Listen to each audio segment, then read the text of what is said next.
अस्सलाम वालेकुम, कैसे हैं आप? उम्मीद है सब ठीक ठाक होंगे। अल्लाह ताला आप लोगों को खुश रखे, आमीन सुम आमीन। आज मैं बना रही हूँ चपली कबाब, तो मैंने सोचा मैं रेसिपी आपके साथ भी शेयर कर देती हूँ। और इसके लिए फिर मैंने लिया है हाफ़ केजी बकरे का कीमा, और इसको मैंने अच्छी तरह इसका पानी जो है वो निकाल लिया है और ड्राई है बिल्कुल। फिर मैंने 3 जो है वो ग्रीन चिलीज़ ली हैं, इनको सीज़र की मदद से बारीक बारीक मैंने काट लिया है। और एक मीडियम साइज़ का टोमेटो लिया है जिसके सीड्स मैंने अलग कर दिए हैं। और पानी वगैरह इसका सारा जो टोमेटो का होता है वो हटा दिए, और इसको क्यूब्स की शेप में छोटा छोटा काट लिया है। एक लेमन का जूस लेंगे, हरा धनिया लेंगे, और एक मीडियम साइज़ का अनियन जिसको छोटा छोटा चॉप करके तो उसका पानी भी मैंने बिल्कुल निचोड़ लिया है। फिर मैंने 2 टेबल स्पून मैंने जिंजर गार्लिक पेस्ट लिया है। 3 टेबल स्पून भर के मैंने बेसन के लिए हैं, 3 टेबल स्पून लिए हैं भर के। और एक कच्चा अंडा और 2 अंडों का मैंने ऑमलेट बना के उनको हाथों की मदद से ही क्रश कर लिया, बारीक बारीक कर लिया। ये देखें इतना छोटा छोटा मैंने कर लिया। तो मसालों में जो लेंगे वो ये जो खुश्क धनिया होता है साबुत, ये ज़रा ज़्यादा डलता है, तो ये मैंने 2 टेबल स्पून भर के लिए हैं। इनको दरदरा सा पीस लिया है मैंने। और 1 टेबल स्पून मैंने सफ़ेद ज़ीरा लिया है, 1 टेबल स्पून कसूरी मेथी ली है, और जो ड्राई पुदीना होता है वो थोड़ा सा मैंने लिया है, ज़्यादा नहीं लिया, थोड़ा सा ड्राई पुदीना लिया है। सॉल्ट तो अपनी मर्ज़ी से आप जितना ले, मैं 1 टीस्पून ले रही हूँ। और अनारदाना लिया है थोड़ा सा, तकरीबन 1 टीस्पून के बराबर ही होगा। और चिली फ्लेक्स लिए हैं 1 टेबल स्पून। इसके बाद मैंने जो ब्लैक पेपर होती है वो बिल्कुल थोड़ी सी ली है। और गरम मसाला लिया है 1 टेबल स्पून। खुश्क धनिया पाउडर लिया है हाफ़ टी स्पून। और हाफ़ टेबल स्पून ही मैंने रेड चिली पाउडर लिया है।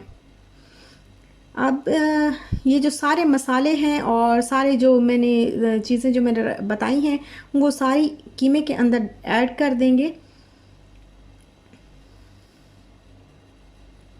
और ऐड करने के बाद फिर अच्छी तरह हाथों की मदद से इसको अच्छी तरह मिक्स कर लेंगे। ग्लव्स मैंने चढ़ा लिए हैं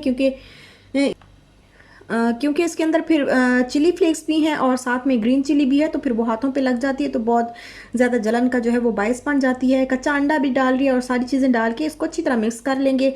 और तकरीबन 5 से 10 मिनट तक इसको रखेंगे, ज़्यादा नहीं रखना क्योंकि टमाटर और प्याज जो है वो पानी छोड़ देगा फिर।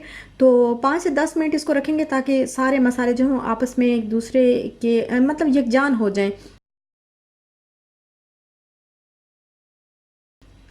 उसके बाद मैंने एक पैन लिया है और पैन के अंदर थोड़ा सा ऑयल डाला है। और अब जो मैंने कीमा जो है वो मसाला बना के रखा था, हाथों पे मैं थोड़ा सा ऑयल लूँगी और इस मसाले को मैं थोड़ा सा इसमें से मसाला लूँगी और इसको मैं कबाब की शेप दे दूँगी।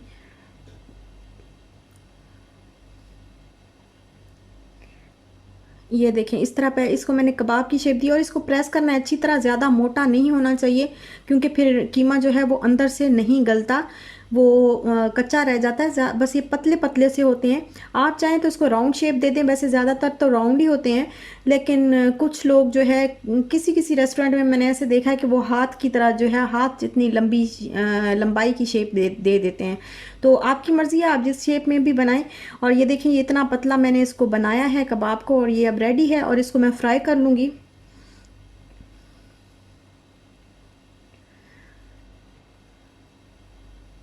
ये देखें, और इसको मैं हल्की आंच पे, मीडियम आंच पे मैं इसको फ्राई करूँगी। पहले एक साइड को अच्छी तरह पकने देंगे, फिर उसके बाद हम इसकी साइड चेंज करेंगे, क्योंकि अगर अभी से हमने थोड़ी देर के बाद ही इसकी साइड चेंज कर दी तो ये टूटने का डर होता है। तो इसलिए मैं थोड़ा पहले एक साइड से पकने दूँगी।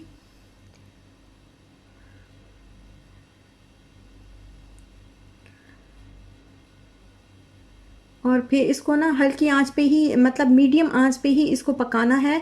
ज़्यादा आंच जो है वो तेज़ नहीं होनी चाहिए, फिर ये गलेंगे नहीं अच्छी तरह अंदर से। और ये अब रेडी हैं बिल्कुल चपली कबाब। उम्मीद है कि आपको अच्छे लगेंगे, और अच्छे लगे तो लाइक शेयर सब्सक्राइब ज़रूर करिएगा। अपना ख्याल रखिएगा, अपने प्यारों का भी ख्याल रखिएगा। इंशाल्लाह फिर मिलते हैं नेक्स्ट व्लॉग के साथ। तब तक के लिए अल्लाह हाफिज़।